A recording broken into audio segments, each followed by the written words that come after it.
नमस्कार, मैं हूं आशीष चित्रांशी और आप देख रहे हैं द न्यूज लॉन्चर। मोदी और ज्ञानेश के खेल में फंसकर क्या इंडिया गठबंधन खत्म हो गया है? खत्म बोल रहे हैं हम, बवाल लड़ रहे हैं, टकरा रहे हैं, नहीं, खत्म की बात कर रहे हैं। मुझे पता है इस कार्यक्रम में बहुत सारे ऐसे लोग नाराज होंगे जो इस देश में लोकतंत्र और संविधान बचाने की मुहिम से खुद को जुड़ा हुआ बताते हैं। लेकिन ये अलार्म है, इससे आप नाराज हो सकते हैं, आपके पास अधिकार है। लेकिन ये अलार्म है उन लोकतंत्र और संविधान समर्थकों के लिए भी जो आंख बंद किए बैठे हैं कि ये विपक्ष बचा लेगा देश को। ये विपक्ष जहां खड़ा है वहां पर देश बचा नहीं पाएगा, डूबते हुए देश को एक लात और मार करके डुबा देगा। इस दिशा में जा रहा है। इसलिए इस विपक्ष को भी आपकी जिम्मेदारी है, जो भी दर्शक, जो भी इस देश के नागरिक लोकतंत्र और संविधान बचाना चाहते हैं, आपकी जिम्मेदारी है कि इस विपक्ष को भी दुरुस्त करिए। इनके भी कानों तक आप अपनी आवाज पहुंचाइए कि राइट टाइम रहो, तुम लोग भी पाप के भागीदार मत बनो। ओम बिरला के पास चिट्ठी जा रही है, क्यों सवाल हम कर रहे हैं? ओम बिरला के पास चिट्ठी जा रही है, राहुल गांधी से इंडिया अलायंस के जो धड़े हैं वो अपनी सीट अलग करवा रहे हैं कि राहुल गांधी से हमारी सीट अलग करो, हम इनके साथ, ये कांग्रेस के साथ हम नहीं बैठ सकते, नहीं बैठ सकते कांग्रेस के साथ। कांग्रेस ऐसा क्या कर रही है कि पन्ने पन्ने भर का उनके खिलाफ प्रस्ताव पारित हो रहा है? कहां पर? इंडिया गठबंधन में। अब पूरा भी आपको पढ़ के सुनाएंगे कि एक शब्द क्या लिखा जा रहा है। इंडिया गठबंधन में ऐसा क्या चल रहा है कि राहुल गांधी ही मंच पर खड़े होकर कहते हैं कि एक ही पार्टी भाजपा को हरा सकती है, बाकी सब खत्म हो जाएंगी, एक अकेले कांग्रेस हरा सकती है। आपने खुद मंच से अपने साथियों को लेकर के इतना बड़ा अविश्वास जता दिया, फिर उनके साथ चलने का मतलब ही नहीं है। ये नहीं है कि बाकी दल गलती कर रहे हैं, सब कर रहे हैं, या तो इनकी बुद्धि हर ली गई है, सब एक साथ। क्या डीएमके, क्या ममता, क्या राहुल, क्या अखिलेश, हम किसको अलग खड़ा करें इससे? अखिलेश यादव अलग मैदान में उतरे हुए हैं। अब इसमें बवाल तो तय है, लेकिन ये बवाल कहां तक जाएगा? इंडिया गठबंधन के समूल नष्ट होने तक जाएगा क्या? जड़ से खत्म। और इंडिया गठबंधन जब एकजुट होकर के भी आज की तारीख में मोदी और ज्ञानेश से टक्कर नहीं ले पा रहा है, रणनीतिक कमियों की वजह से, रणनीतिक कमियों की वजह से, तो अलग अलग होने के बाद तो इनको कहां कहां ज्ञानेश मोदी के चक्रव्यूह में पटकनी मिलेगी, आप कल्पना मात्र करिए। और हमें इसकी चिंता भी नहीं है कि राहुल गांधी और कांग्रेस को कहां पटकनी मिलेगी या अखिलेश को कहां मिलेगी। हमें चिंता इस बात की है कि इस देश के लोकतंत्र और संविधान को कहां कहां पटकनी मिलेगी, उनके शरीर में कितने फ्रैक्चर होंगे, हमारे देश के लोकतांत्रिक व्यवस्था में कितने फ्रैक्चर होंगे और संविधान में, और फ्रैक्चर ही होंगे या तिरहमी हो जाएगी। भाऊ को लाइए, जोड़िए जरा स्क्रीन। स्वागत है भाऊ। जितनी बात हमने कही है सारा आपको स्क्रीन पर दिखाएंगे, कुछ भी बिना स्क्रीन पर दिखाए नहीं होगा। सबसे पहले चिट्ठी लाइए कनिमोजी की। कनिमोजी स्टालिन की बहन है, सौतेली बहन है। उन्होंने चिट्ठी लिखी है ओम बिरला को। ये चिट्ठी अंग्रेजी में आप चला दीजिए, मैं हिंदी में पढ़ दे रहा हूं पूरी चिट्ठी। सेवा में माननीय लोकसभा अध्यक्ष, संसद भवन नई दिल्ली, दिनांक 7/5/2026। विषय: डीएमके सांसदों की बैठने की व्यवस्था में परिवर्तन हेतु अनुरोध। माननीय महोदय, मैं लोकसभा में डीएमके से संबंधित सांसदों की बैठने की व्यवस्था में उपयुक्त परिवर्तन करने का सम्मानपूर्वक अनुरोध करती हूं। बदली हुई राजनीतिक परिस्थितियों को देखते हुए तथा भारतीय राष्ट्रीय कांग्रेस के साथ हमारे गठबंधन के समाप्त हो जाने के कारण, लिख दिया है समाप्त, यह उचित नहीं होगा कि हमारे सदस्य सदन में उनके साथ बैठने की, वर्तमान बैठने की व्यवस्था में बने रहें। अतः मैं आपके कार्यालय से निवेदन करती हूं कि डीएमके संसदीय दल के माननीय सदस्यों के लिए अलग बैठने की व्यवस्था की जाए, ताकि वे अगस्त सदन में अपनी जिम्मेदारियों का प्रभावी ढंग से निर्वहन कर सकें। इस संबंध में आपके कृपापूर्ण विचार के लिए मैं आभारी रहूंगी। धन्यवाद। भवदीय कनिमोजी करुणानिधि, सांसद लोकसभा तूतीकोरिन, तमिलनाडु। इसमें महत्वपूर्ण बात क्या है? तमिलनाडु में गठबंधन टूट गया, इसमें कोई दो राय नहीं है। डीएमके से अलग होकर के टीवीके को सपोर्ट दिया। हम इंडिया गठबंधन टूटने की इसलिए बात कर रहे हैं क्योंकि कांग्रेस और लेफ्ट पार्टियों में भी राज्यों में झगड़ा है, अलग अलग एक दूसरे के खिलाफ चुनाव लड़ते हैं, लेकिन लोकसभा में वो अपने सीटिंग अरेंजमेंट को लेकर के शिकायत नहीं करते क्योंकि वो दिल्ली में इंडिया गठबंधन के हिस्सा है। यहां पर दिल्ली में भी अलग करने की बात हो रही है, ये सीधा संकेत है। अब यह नहीं लिखा है कि इंडिया गठबंधन, इन्होंने लिखा है कि हम अलग हो गए हैं, लेकिन ये सीधा संबंध है तमिलनाडु में गठबंधन टूटना और दिल्ली में चिट्ठी लिखा जाना, यानी इंडिया गठबंधन से डीएमके ने अपने आप को अलग मान लिया है। ऐलान नहीं किया है लेकिन मान लिया है। अब इंडिया अलायंस की बैठक बुला ली जाए, अभी सब दूध का दूध पानी का पानी हो जाए। तमिलनाडु में कुछ भी हो रहा था, यहां लोकसभा में सिटिंग अरेंजमेंट चेंज करने की बात कि हम कांग्रेस के साथ नहीं बैठ सकते, ये बहुत कुछ कह रहा है। पहला, अगली चिट्ठी लाइए, अगली चिट्ठी लाइए। ये कांग्रेस के खिलाफ जो निंदा प्रस्ताव पारित हुआ है वो जरा पढ़िएगा। अखिल भारतीय कांग्रेस पार्टी का धर्मनिरपेक्ष प्रगतिशील गठबंधन से अलग होने का फैसला कड़ी निंदा की योग्य है। इससे केवल यही साबित होता है कि कांग्रेस पार्टी ने अपनी पुरानी प्रवृत्तियों को नहीं छोड़ा है। कांग्रेस पार्टी ने हमारे नेतृत्व वाले गठबंधन के भीतर एक राज्यसभा सीट और 28 विधानसभा क्षेत्रों में जीत हासिल की। फिर भी गठबंधन दलों के कार्यकर्ताओं की मेहनत से मिली इस जीत को कांग्रेस पार्टी ने 3 दिनों के भीतर विरोधी मोर्चे में शामिल होकर दांव पर लगा दिया। गठबंधन वार्ताएं चल रही थीं, तब भी कांग्रेस पार्टी ने अपने सदस्यों द्वारा दिए गए गठबंधन विरोधी बयानों को न तो रोका न ही उनकी निंदा की। ये यहां पर एंट्री हो गई मणिक्कम टैगोर की कि न उनको रोका न निंदा की। पुडुचेरी में डीएमके कांग्रेस गठबंधन का हिस्सा थी, लेकिन डीएमके को आवंटित निर्वाचन क्षेत्रों में कांग्रेस पार्टी के उम्मीदवारों ने चुनाव लड़ा। यह क्रूरता का कार्य था। इससे भी अधिक क्रूरता यह थी कि चुनाव लड़ने वाले उन उम्मीदवारों ने नेता से मुलाकात की और उनका आशीर्वाद प्राप्त किया। दूसरे शब्दों में, चुनाव के बाद नहीं बल्कि चुनाव के दौरान ही कांग्रेस पार्टी ने साबित कर दिया कि उस पर भरोसा नहीं किया जा सकता। इतना सब सहने के बावजूद हमारी पार्टी के नेता को जीत के लिए कांग्रेस पार्टी की ओर से सीधे धन्यवाद तक नहीं मिला। इसके बजाय उन्होंने हमारी पीठ में छुरा घोंपा और गंभीर विश्वासघात किया। कई राज्यों में भाजपा जो करती है वही कांग्रेस पार्टी ने तमिलनाडु में हमारे साथ किया है। यह बैठक कांग्रेस पार्टी के इस अचानक बदलाव की कड़ी निंदा करती है, जिसने भाईचारे की ताकत को ठेस पहुंचाई है और मित्रवत शक्तियों के साथ विश्वासघात किया है।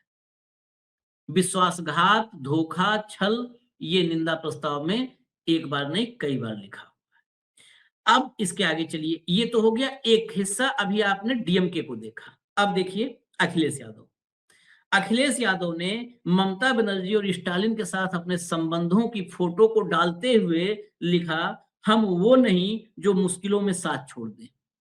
यानी अखिलेश यादव, अब उत्तर प्रदेश का चुनाव है, वहां पर न ममता है न स्टालिन है, वहां पर अखिलेश और राहुल, समाजवादी पार्टी और कांग्रेस पार्टी ही है। जो आगे लड़ाई है, उस आगे अगली लड़ाई के पीछे छिपी हुई खटास देख लीजिए। यहां पर समाजवादी पार्टी ने, अखिलेश यादव ने कांग्रेस को घेर लिया है, फिर कटघरे में खड़ा कर दिया, ये कह के कि हम वो नहीं जो मुश्किलों में साथ छोड़ दें। यानी मुश्किलों में साथ छोड़ने वाला दगाबाज कोई और नहीं, कांग्रेस। ये यूपी के युद्ध से पहले ये तैयारी है। आप लोग कहेंगे कि क्यों आप लोग ये दिखाते हो, ये नहीं दिखाएंगे तो नहीं जीत जाओगे। हम हार का रास्ता तैयार कर देंगे अगर ये भी नहीं दिखाएंगे। ये यूपी के युद्ध के पहले तैयारी है, देखिए। अब चलिए आगे, इसके भी आगे बढ़िए। अब विचारधारा की लड़ाई है और दो ही विचारधारा इस देश में लड़ती है, राजनीतिक दो ही विचारधारा है। एक आरएसएस की, नफरत की, बंटवारे की, दूसरी कांग्रेस पार्टी की, मोहब्बत की, एकता की विचारधारा। आप देख लेना, बाकी सारी की सारी पार्टियां इनके सामने नहीं खड़ी हो पाएंगी, एक नहीं हो पाएगी, और अंत में सिर्फ कांग्रेस पार्टी खड़ी होगी और कांग्रेस पार्टी इनको हराएगी। अब ये भी सुनाना जरूरी था कि सिर्फ आप डीएमके, ममता और अखिलेश को मत देखिए, इनको भी देखिए, ये भी भाषण कहाँ दे रहे हैं? उस हरियाणा में जहां पर कोई तीसरी पार्टी नहीं है अस्तित्व में, अब नहीं है। हुआ करती थी इन्हें लोग अलग, अब सब खत्म। वहां अब सिर्फ कांग्रेस और भाजपा है, वहां तीसरी पार्टी कोई नहीं खड़ी हो पाएगी। फिर आप तीसरी पार्टियों के साथ गठबंधन क्यों किए हो? फिर सवाल तो खड़े होंगे ना, क्यों किए भाऊ? अब इंडिया गठबंधन का भविष्य का आप ही रेखा चित्र बना दीजिए। है, हवा में है, जमीन पर है, या फर्जी है? देखिए, इंडिया गठबंधन तो अब समाप्ति की ओर है और फर्जी है, ऐसा मुझे लगने लगा है। क्योंकि राहुल गांधी ने बता दिया कि उनको किसी चीज की जरूरत नहीं, लेकिन राहुल गांधी के पास जो 100 सीटें हैं मोटे मोटे तौर पे लोकसभा में, उसमें राहुल गांधी की सीटें अपनी कांग्रेस की कितनी है? आप कर्नाटक में डायरेक्ट लड़ रहे हैं आमने सामने, ठीक है, बीजेपी और आप सामने सामने हैं। आप तेलंगाना में बीजेपी के सामने नहीं है। आप मध्य प्रदेश में है, छत्तीसगढ़ में है, राजस्थान में है, हरियाणा में है, या आमने सामने लड़ रहे हैं बिल्कुल बीजेपी। जहां बीजेपी और कांग्रेस लड़ रही है, ऐसे जगह से, ऐसे राज्यों से टोटल 28 सीटें हैं कांग्रेस के पास। जहां कांग्रेस गठबंधन में है, महाराष्ट्र गठबंधन में है, तमिलनाडु गठबंधन में है, यूपी सबसे यूपी बड़ा। गठबंधन में है, बिहार गठबंधन में है। जहां कांग्रेस गठबंधन में है, वहां सीटें कांग्रेस को ज्यादा है। इस 100 के आंकड़े में सबसे बड़ा आंकड़ा महाराष्ट्र का है 15, और वो 15 इसलिए है कि शिवसेना और एनसीपी साथ में थे। नहीं तो इसके पहले चुनाव में कांग्रेस को सिर्फ एक लोकसभा में सीट मिली थी, सिर्फ एक, जब अपने बलबूते पे लड़ी थी तो सिर्फ एक, चंद्रपुर की। वो भी कांग्रेस की सीट नहीं थी, वो सीट थी धानोरकर की, जो शिवसेना से कांग्रेस में आए थे और अपने बलबूते पे निकाले थे। आज 15 सीटें सबसे ज्यादा महाराष्ट्र में, किसके भरोसे? इंडिविजुअल के भरोसे। क्या शरद पवार और शिवसेना का कोई हाथ नहीं? कांग्रेस यूपी में 2.5% पे थी, 2.5% वोट शेयर। कितना मिला लोकसभा में? क्या ये अखिलेश की वजह से नहीं है? एक ही थी वहां भी, वो वही सोनिया तो गांधी है। की सीट टाइप बदली, बस वही एक थी और कुछ नहीं। कुछ नहीं था। अब गठबंधन में गए तो आप इसको क्या मायने हैं? जहां बीजेपी के साथ आपको लड़ना है, कह रहे हैं ना कि बीजेपी को हम ही हरा सकते हैं, तो बीजेपी के साथ जहां लड़ना है वहां 28 सीटें क्यों आई आपकी? मध्य प्रदेश में सीट नहीं है, छत्तीसगढ़ में क्या हुआ? हाँ, जहां कर्नाटक में आप आपस में लड़ रहे थे, सरकार थी आपकी, फिर भी आप 6-7 में सिमट गए। राजस्थान में क्या हुआ सीटों का? हरियाणा में क्या सीटों का, जहां बीजेपी के आमने सामने है आप? दिल्ली में बीजेपी के सामने सामने है। आम आदमी पार्टी की तो कोई लोकसभा में औकात ही नहीं थी, क्या परसेंटेज भी नहीं वोट मिला उनको। हिमाचल। हिमाचल में देखिए क्या हुआ। हम्म, उत्तराखंड में आप आमने सामने हैं, कोई सब तीसरी क्लीन पार्टी स्वीप, नहीं है। Clean sweep. आप एक कहते हैं कि जहां जहां बीजेपी के सामने लड़ी है कांग्रेस, कांग्रेस ने 100 सीटें लाई हैं, और गठबंधन में हमको सिर्फ 10 सीटें मिली है। तो मैं मानता हूं एक अलग प्रोग्राम करना पड़ेगा इनको, किस राज्य में कितनी सीटें मिलेगी। मेरे पास पूरा डाटा लिखा है, पुरानी डायरी में है वो, जब लोकसभा का नतीजा आया था तब तब मैंने बोला ये एक 100 सीटें भी उधार की सिंदूर है भैया, आपका अपना कहां है? फिर ये दलील देते कि यूपी में भी अखिलेश को इतने सीटें मिले हमारी वजह से मिली। अरे लेकिन minus UP minus Congress, Akhilesh के पास कुछ तो सीट थी लोकसभा की, तुम्हारे पास तो एक ही थी, वो भी सोनिया गांधी की।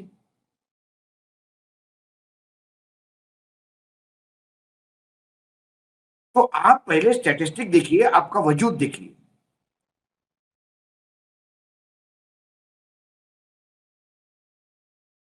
कर्नाटक में आपकी सरकार होते हुए, राष्ट्रीय अध्यक्ष कर्नाटक से होते हुए, गुजरात में देखिए, गुजरात में तो आप सीधा सीधा बीजेपी और कांग्रेस है ना, एक सीट नहीं आई। वहां कौन सी रीजनल पार्टी थी?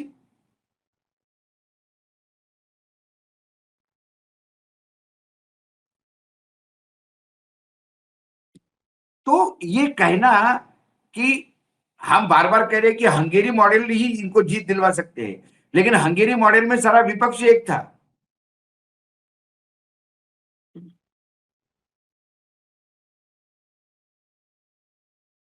और विपक्ष को भी ये देखना होगा कि वो क्षणिक भावुक होके, नहीं तो इसके पहले आपने एक प्रोग्राम में पहले ममता बनर्जी का फोटो दिखाया था, ममता बनर्जी और ये बीजेडी। बीजेडी तो बिल्कुल कुछ मानने को तैयार नहीं थी इंडिया गठबंधन को। हम तो कहीं नहीं रहेंगे, कहीं नहीं रहे तो कहीं नहीं रहे, ना लोकसभा में रहे ना विधानसभा में रहे, पार्टी खत्म हो गई, नाम लेने वाला नहीं है कोई। रोज वहां के लोग बीजेपी में आना चाहते हैं, बीजेपी ने रोक के रखा है, कहां अकोमोडेट करेंगे आपको। आप बोल रहे थे, मैं कहा इसी कार्यक्रम में तृणमूल मैं कांग्रेस में आज आज ममता को याद आ रही है इंडिया गठबंधन की। हाँ इसके पहले ममता बनर्जी थर्ड फ्रंट खोलने की बात कर रही थी। राहुल के वोट चोरी के खिलाफ अभिषेक बनर्जी दिल्ली में खड़े हो गए थे। खड़े हो गए थे। वोट चोरी नहीं, आज तुम खुद के लोगों यहाँ को वोटों की डकैती हो गई तो आज बोल रही है। सभी को देखना होगा। ये सारे इस कहते रहे हैं कि इसमें सारे कोई भी 19 हाथ नहीं है, सब 21, सब 52 हाथ कहते हैं, सब 52 हाथ। अब जो भाऊ ने कहा था तो अलग कार्यक्रम का हम इसी में बीच में मैंने निकाल लिया, इसी में दिखा देते हैं, बता देते हैं आपको। अभी समझ लीजिएगा कि जहां पर आमने सामने कांग्रेस है वहां कितना जीती है। केरल में 14 एमपी हैं, केरल में भाजपा से मुकाबले नहीं था तो 14 एमपी हैं। महाराष्ट्र में 13 दिखा रहा है, ये भाव बता रहे 15, हो सकता है एक निर्दलीय भी था वो जोड़ करके। तो महाराष्ट्र में भी आमने सामने टक्कर नहीं था। कर्नाटक में आमने सामने का टक्कर था 9 सीट, ये नोट करिएगा दर्शकों, उसमें कह रहा हूं जहां आमने सामने बीजेपी को अकेले हराएगी ना कांग्रेस, तो अकेले में कांग्रेस की औकात देखिए। कर्नाटक में आमने सामने 9 सीट, यूपी में 6 सीट जीती है लेकिन आमने सामने नहीं है। तमिलनाडु में 9 सीट है लेकिन आमने सामने नहीं है, वहां पर डीएमके की कृपा से जो है। तेलंगाना में 8 सीट है, वहां पर बीआरएस से मुकाबला था, भाजपा से मुकाबला नहीं था, बीआरएस से मुकाबला था। आमने सामने राजस्थान था वहां आमने सामने ही था नहीं, वहां फिर भी बीआरएस थी ना, वहां पे भी त्रिकोणीय था, बीआरएस थी। आप राजस्थान कह सकते हैं जहां पर भाजपा को हराई कांग्रेस, 8 सीटें जीती है, राजस्थान में 8, कर्नाटक 9 और राजस्थान 8, 17 सीट हो गया। हरियाणा में 5 भाजपा को हराई, 17 5 22 सीट हो गई, 22 सीट हो गई। असम में 3 सीट, असम में, पंजाब में 7 है लेकिन पंजाब में कांग्रेस आम आदमी पार्टी और वो थे। असम में आमने सामने की टक्कर थी 3, तो 22 3 25 हो गए। गुजरात में 1 सीट भाजपा को हराए, 26 हो गए। छत्तीसगढ़ में 1 हराए, 27 हो गए। बिहार में 3 है लेकिन राजद उसमें है, वो भी हटाइए, 27। झारखंड में 2 है, वो हेमंत सोरेन 7 है। उसके बाद आप 27 के बाद आप मणिपुर के 2, मेघालय 1 और नागालैंड 1, ये 4 आप ले सकते हैं जहां पर बीजेपी, क्योंकि नॉर्थ ईस्ट बीजेपी बेसिकली वहां के रीजनल पार्टियों को भी कब्जा के बैठी हुई है, तो 4 ये 27 और 4 31 सीटें हो गई। उड़ीसा में 1 सीट है, उड़ीसा में 1 है। उड़ीसा में भी भाजपा से मुकाबला नहीं था, वहां पे बीजेपी से मुकाबला था, भाजपा तो बीच में अपना गोटी सेट की, तो ये भी 31 हो गई। 1 सीट चंडीगढ़ की है, 1 लक्षद्वीप है और 1 पुडुचेरी है। पुडुचेरी में भी भाजपा कहीं नहीं है, भाजपा स्टेपनी है, लेकिन स्टेपनी ही आजकल इंजन का काम करने लगी है, तो यहां भी सीधी लड़ाई नहीं थी। लक्षद्वीप 34 सीटें टोटल। हाँ, आप 34 मान लो, आप 35 मान लो, 34 है तो हम कहते थोड़ा बढ़ाई लो, 35। हाँ हाँ तो 100 में 35, हाँ 35% इज योर स्ट्राइक रेट। 35 छोड़ के बाकी कितने जो 65 है वो किसके भरोसे है? दुगनी, हाँ डबल उधार की सिंदूर पे है। और आप कहते हो कि ये पार्टियां खत्म हो जाएगी। कौन करेगी पार्टी खत्म? आपको लगता है ममता खत्म हो जाएगी तो बंगाल में आपको जगह मिलेगी?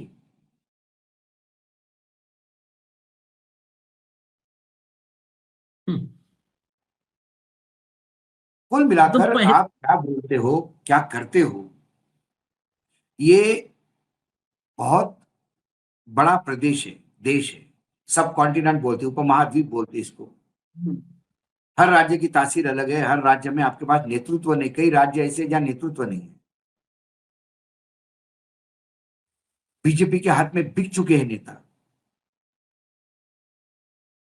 मध्य प्रदेश में आप आमने सामने है, लेकिन क्या है, कौन कितनी सीटें मध्य प्रदेश में, जरा बताइए, इतना बड़ा प्रदेश है, 0।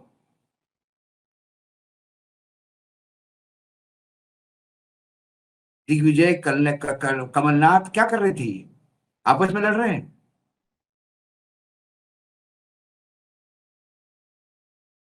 तेलंगाना में तो आपकी सरकार थी, इतना बड़ा स्वीप दिया था लोगों ने, उसके 2 महीने बाद ही चुनाव हुए थे। स्वीप कर लेते आप, नहीं कर पाए। दम्भ, अहम। एक समय में हम, वो आते ना कई बार, यूट्यूब पे स्टोरीज आती है कई कई बार कि मुगल साम्राज्य के अभी वारिस क्या कर रहे हैं, कई बर्तन मांज रहे हैं। बस एक जमाने में अकबर का हमारा राज हुआ करता था, अकबर पूरा अफगानिस्तान से लेके भारतवर्ष में। बस इतिहास में दोहराया करो, once upon a time long long ago. वर्तमान में स्ट्रेटेजी क्या है? आज ममता हारी, चलो ममता ने जो भी किया, लेकिन आपने बड़ा दिल खोल के ममता का साथ दिया। वो लेकिन कांग्रेसी क्या बोल रहे थे, ये डीएमके भी अलग नहीं होती यदि डीएमके को आप संभालने का प्रयास करते।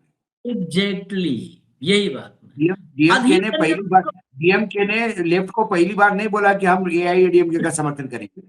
जब कांग्रेस छोड़ के चली गई तब वो आहत हुई कि बगैर पूछे लेफ्ट ने कहा कि हम तो पूछ के आए, आप भी पूछ के आते। लेफ्ट और कांग्रेस केरल में लड़ती है ना आमने सामने, लेकिन इंडिया गठबंधन में बने हैं ना साथ में। वैसी ममता भी बनी रह सकती थी, वैसे डीएमके भी बना रह सकता था।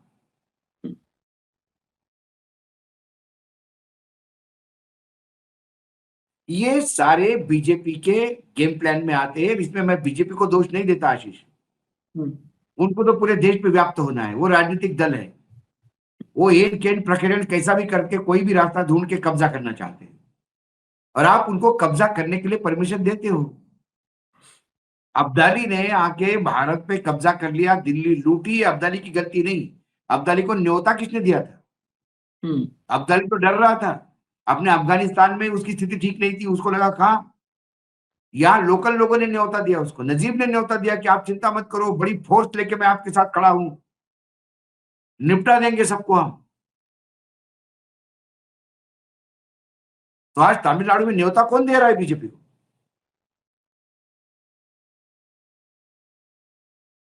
एक अंडरस्टैंडिंग का पॉलिटिक्स होता है,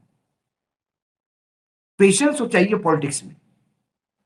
प्रणव दा थे, उनसे पेशेंस सीख लेते हैं थोड़े।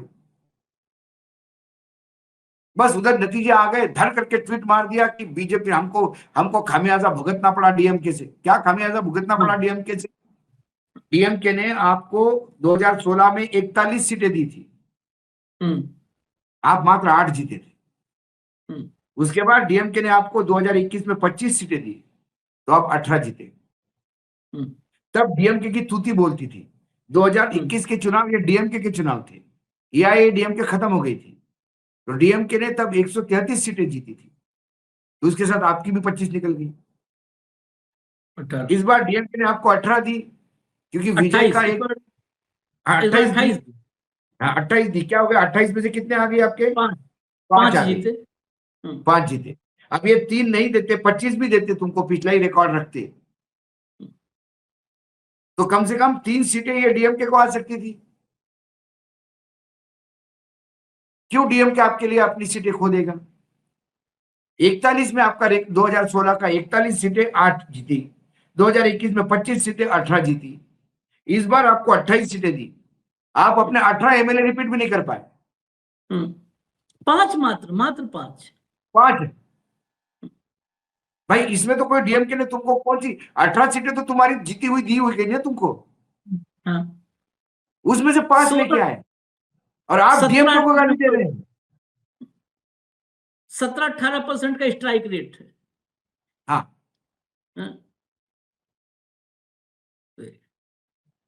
डीएमके तो अपने दम पे तो अभी भी उसका 35% स्ट्राइक रेट है। 35%, आपका 18% स्ट्राइक रेट है और करो डीएमके की वजह से। कोई आंकड़े देखिए, आप अपनी औकात देखिए कहाँ हो आप। 22 में बहुत इतनी औकात है ना, तो अगला चुनाव इंडिपेंडेंट लड़के देखिए, कांग्रेस लड़ लो, उम्मीदवार है पूरे डीएमके में, पूरे तमिलनाडु में उम्मीदवार है इनके पास। बड़ा परफेक्ट एग्जांपल आपने यूपी का दिया था, 2.5% 22 में था और 24 में 6 सीट आ गई। तो अगर ये कोई कह दे कि हमारी वजह से 37 सीटें अखिलेश यादव जीते, तो इससे बड़ी मूर्खता क्या होगी? आप फिर गठबंधन में रहने लायक। और 2.5% तब थे जब प्रियंका गांधी जैसा तुरुप का एक्का फेंका था अपने में, संदीप सिंह जैसे होनहार स्ट्रेटेजिस्ट, जिसको वर्ल्ड के कई बड़े बड़े राजनीतिक दल बुलाते हैं अपने यहाँ। आप देखिए, सुनिए, जो कर रहे हैं ना, ये मजा लेना शुरू हो चुका है। जरा मनोज तिवारी को सुनवाइए। ये हम ऐसे नहीं, किस बात की कहाँ चर्चा हो रही है, कहाँ गूंज है, मनोज तिवारी को सुनिए। हाँ भैया। अब देखो भाई, इनका इंडी अलायंस है और आप सबके कैमरे पे कभी मैंने एक बार बोला था ये भिंडी अलायंस है। भिंडी के बिया जैसे छितरा गए हैं लोग। पश्चिम बंगाल की हार ने इन सब लोगों के जो अंदर का आपस का कपट के साथ था उसको छिन्न भिन्न कर दिया। अब कौन इनका कहाँ गिर रहा है, कौन कहाँ जा रहा है, हम इस पे कोई टिप्पणी नहीं करेंगे, लेकिन हम ये जरूर जानते हैं कि जिन लोगों ने महिला आरक्षण बिल का विरोध किया, इस देश की माताओं, बहनों, बेटियों का हक शासन में बहुत आवश्यक है ना भाई।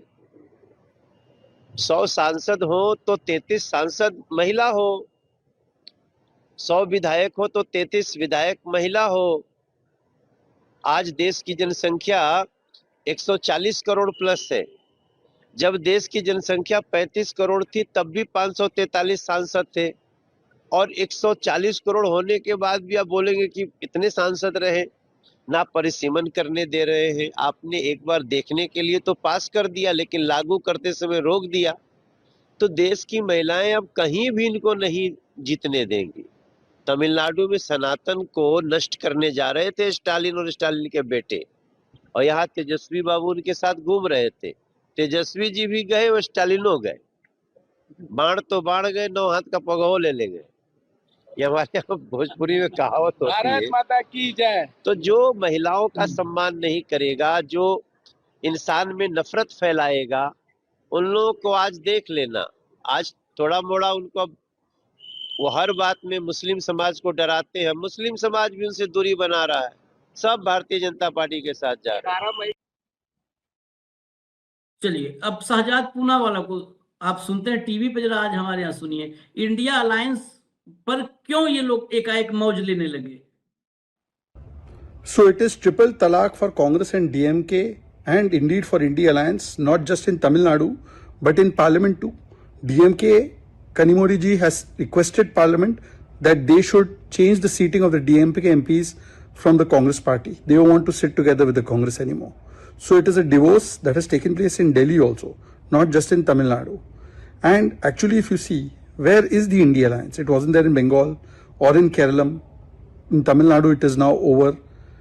This is the way Congress behaves. Congress dumps its allies after using them, like they did to Tamil Nadu DMK, like they did to left in Kerala, like they did to TMC in Bengal. Use and throw policy.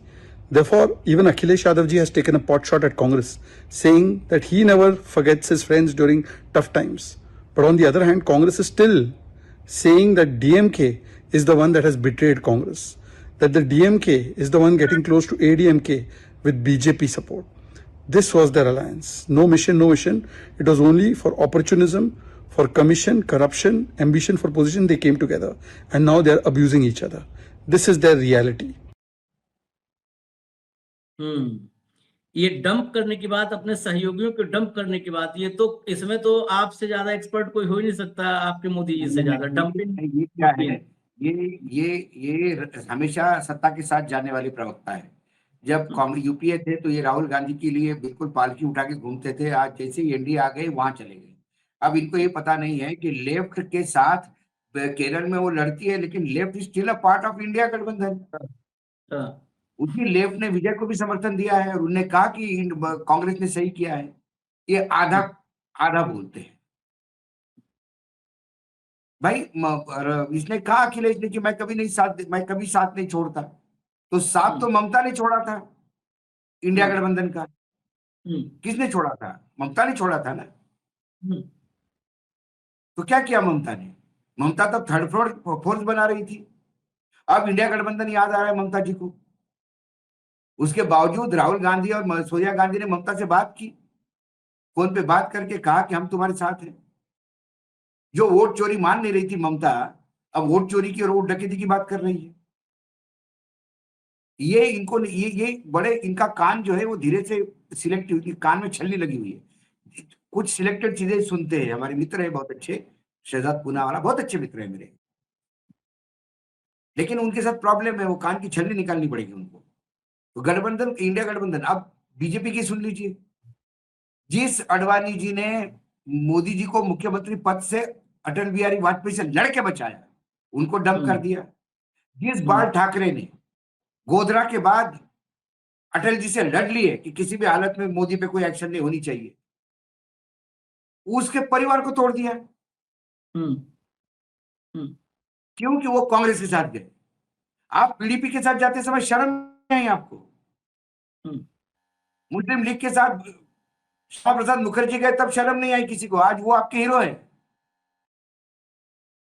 आप कल कांग्रेस की पालकी उठाते थे, आज भाजपा की जय जयकार कर रहे हैं, आपको शर्म नहीं आ रही है? और लोगों को बता,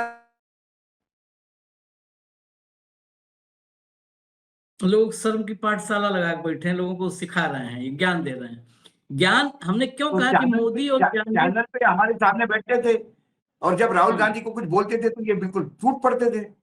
राहुल जी को कैसे बोलते और आप बीजेपी के गोद में खेल रहे हो, हमको संगी बोलते थे। अब आज एक दिन उन्होंने कहा, एक चैनल में न्यूज 24 में बैठे थे, इन्होंने कहा कि अशोक जी का क्या है, वो तो हमेशा मेरे खिलाफ ही बोलते रहते हैं। मैंने नहीं, मेरा दुर्भाग्य है, मैं अपने चेयर पे फिक्स हूं, मैं सत्ता को सवाल पूछता हूं। आपके साथ प्रॉब्लम है, आप सत्ता के साथ साथ चेयर बदलते रहते हैं। आप यदि अपनी जगह टिके होते, कांग्रेस में ही टिके होते, तो आज मेरे साथ आप भी सवाल पूछते। लेकिन मैं कांग्रेस को तब सवाल पूछता था, यूपीए सरकार को, क्योंकि वो सत्ता में थी। आज मैं एनडीए को सवाल पूछता हूं क्योंकि वो सत्ता में है। तब आप यूपीए में थे, आप एनडीए में है, चेयर आप बदल रहे हैं। क्या करूं? जिस दिन मैं गोदी हो जाऊंगा उस दिन मैं भी आपकी भाषा बोलूंगा, कभी कांग्रेस की जय, कभी एनडीए की जय। काहे की पत्रकारिता? तो ये बोलते हैं डम कर दिया कांग्रेस ने। कांग्रेस ने इन्हें डम कर दिया। कांग्रेस को कांग्रेस ने क्या नहीं दिया इनको? इनके सगे भाई इनके खिलाफ बोलते हैं। एक कांग्रेस में, एक भाजपा में, सब फिक्स है आपस में। ना तेरे पे कुछ आए। इस देश की राजनीति की यही विडंबना है। मैं एक ट्वीट दिखा के कार्यक्रम खत्म करूंगा। हमने कहा ना कि मोदी और ज्ञानी बोलता है, एक बीजेपी के लिए बोलता है, प्रवक्ता है दोनों। हाँ, दोनों प्रवक्ता है। ये अद्भुत है। एक ट्वीट दिखा के खत्म करेंगे। ट्वीट इसलिए दिखा के खत्म करेंगे, हमने लिखा है कि मोदी और ज्ञानेश के चक्कर में झेल नहीं पाए, उनके खेल में फंसकर ये टूट रहा है। ये जो इंडिया गठबंधन टूट रहा है, आप सोचिए कि कहाँ ये लड़ पाएंगे जब उनके खेल में ऐसे फंस जा रहे हैं। सुप्रिया सिन्हा का ही ट्वीट है और इनके ट्वीट को, इनके सोर्स को मैं सच मानते हुए दिखाता हूं। From a journalist source who was part of the group that met CEC Gyanesh Gupta today. Gupta ji repeatedly called himself Tiger Jinda hai. सोचिए, Gyanesh Gupta repeatedly called himself Tiger Jinda hai. He said Bengal जिता दिया several times. उन्होंने कई बार कहा, बार बार कहा कि बंगाल जिता दिया। This shameless man is openly gloating about how he helped the BJP murder Indian democracy. अब बताइए, जहां पर ये ट्वीट एक प्रवक्ता कर रही पार्टी की, जहां पर ये हालत है कि मीटिंग में डंके चोट पे वो कह रहा है, वो भी टाइगर बन रहा है। बताओ आप, भेड़िया, लोमड़ी, ये सब भी अपने आप के को टाइगर बोलने लगे हैं। ये सब के सब, ये मेमने, ये सब सियार हैं। क्या क्या हम बोले, कौन कौन से जानवर का सियार रंगे हुए हैं। इनको लग रहा है बारिश ही नहीं होगी, इनकी छत टपक रही है। बारिश मतलब आप छोड़ दो, पानी टंकी लीक हो जाए तो इनका रंग उतर जाएगा, छत इनकी टपक रही है। लेकिन ये मीटिंग में बता रहे हैं कि टाइगर जिंदा है अपने आप को, और बीजेपी बंगाल ये टाइगर नहीं है, टाइगर की खाल ओढ़े हुए लोमड़ी है। जिस दिन सुप्रीम कोर्ट के मुंह में दांत आ जाएंगे, उस दिन इस टाइगर को कच्चा खा जाएंगे। दुर्भाग्य है कि सुप्रीम कोर्ट के दांत गायब हो गए हैं। Supreme court has become a Toothless tiger. तो संविधान की अवहेलना हो रही है। जो आदमी 27 लाख लोगों के मतदान का अधिकार खा के बैठा हो, वो बोलता जिता दिया तो ऐसा थोड़ी किए, ये तेरी ड्यूटी थी, नौकरी करी। कल एक ड्राइवर आपको कहे कि अरे आशीष जी मैंने आपको घर पहुंचा दिया, अभी तेरी ड्यूटी है, ड्राइवर है तू, तेरा काम है गाड़ी से पहुंचाना, गाड़ी से ले आना। इसके लिए क्या तुझे भारत रत्न दिया जाए? या अपने ऑफिस में थोड़ी ना कोई हेमंत विश्व शर्मा बैठा है कि जो कहे कि भारत रत्न दिया जाए ड्राइवर जी को, आशीष जी को रोज घर छोड़ के आता है। ये उसकी ड्यूटी है। चुनाव करवाना तेरी ड्यूटी थी, भाजपा को जितवाना ही तेरी मेन ड्यूटी थी, जो तुमने की। जो मालिकों से तुमको मिला है उसका तुमने अदा किया, मालिक खुश हुआ, और ड्यूटी खत्म नहीं हुई। आप ऐसा मत सोचिएगा आशीष जी को छोड़ के आए गए तो आप ड्यूटी फ्री हो गई। अभी ऑफिस के 4 लोगों को और छोड़ना है। अब यूपी में आपको अखिलेश को खत्म करना है, तमिलनाडु में अभी फिर SIR स्पेशल करवाना है आपको, बाकी राज्यों के चुनाव भी आपको जितवाने बीजेपी के। आप ऐसा मत सोचिए एक काम कर दिया तो बहुत बड़ी बात हो गई। हमारे एडिटर ने एक स्टोरी काटी, इसका मतलब क्या जय जयकार होगी क्या? अभी बाकी पूरा 4 स्टोरीज और काटनी है भैया। पंजाब जितवाना है, भी बहुत काम है। पंजाब जितवाना बहुत काम है। गणेश कुमार जी अभी आपकी ड्यूटी बहुत है। लेकिन हम ज्ञानेश के लिए नहीं, ये ट्वीट दिखाए हैं अपोजिशन के लिए, इंडिया अलायंस के लिए, जो कथित रूप से अभी बची हुई इंडिया अलायंस है उसके लिए। आप ही के एक काबिल प्रवक्ता ये इंफॉर्मेशन लेके आ रही है, ये पढ़ लो। वहां पर डंके चोट पे कर हम जिता दिए, और तुम लोग उससे लड़ने के बजाय आपस में ही लड़ रहे हो। तो तुम लोग कैसे बचाओगे भैया देश? बड़े बड़े नेता हो, कैसे बचाओगे देश? तो हमको इजाजत आप लोग दीजिए। जो भी कमेंट थी गणेश कुमार पे, हम पहले से ही जानते थे ट्वीट आने के पहले कि कैसा जिताया जा रहा है। ये हमने कई सैकड़ों प्रोग्राम किए उसके ऊपर। फिर भी जो गणेश कुमार ने कहा कि टाइगर अभी जिंदा है, ये हम सुप्रिया श्रीनेट के ट्वीट पढ़ के बता रहे हैं। वो अपने आप को टाइगर बोला कि क्या बोला, ये सुप्रिया श्रीनेट को ही बताया उस पत्रकार ने, तथाकथित पत्रकार ने। चलिए, हमको इजाजत दीजिए, और देश को अगर दे पाए तो आप लोग जवाब दीजिए कायदे से। अब इंडिया अलायंस की एक मीटिंग कॉल करके देश के सामने स्पष्ट करना चाहिए, बिल्कुल स्पष्ट करना चाहिए, क्योंकि देश, दर्शकों को हम देख रहे हैं रिएक्शन ना, वो कहते हैं कैसे होगा, क्या होगा, सब कहते हैं अरे भैया बताओ भाऊ क्या होगा, कैसे देश बचेगा। आशीष जी सवाल इस पर होना चाहिए कि कैसे देश बचेगा। अब बताओ देश कैसे बचेगा। हम ये इसलिए प्रोग्राम किए हैं कि आप लोग बताइए देश को कैसे बचेगा। आप लोग कुछ करने वाले हो या आपस में ऐसे ही लड़ने वाले हो, ये बताइए। देश को साफ हो जाए, बिल्कुल साफ होना चाहिए, क्रिस्टल क्लियर होना चाहिए कि आप लोग भाजपा से लड़ रहे हो कि आपस में लड़ रहे हो। ये तय कर लो और बता दो। चलिए इजाजत दीजिए। धन्यवाद भाव, बहुत बहुत धन्यवाद, नमस्कार।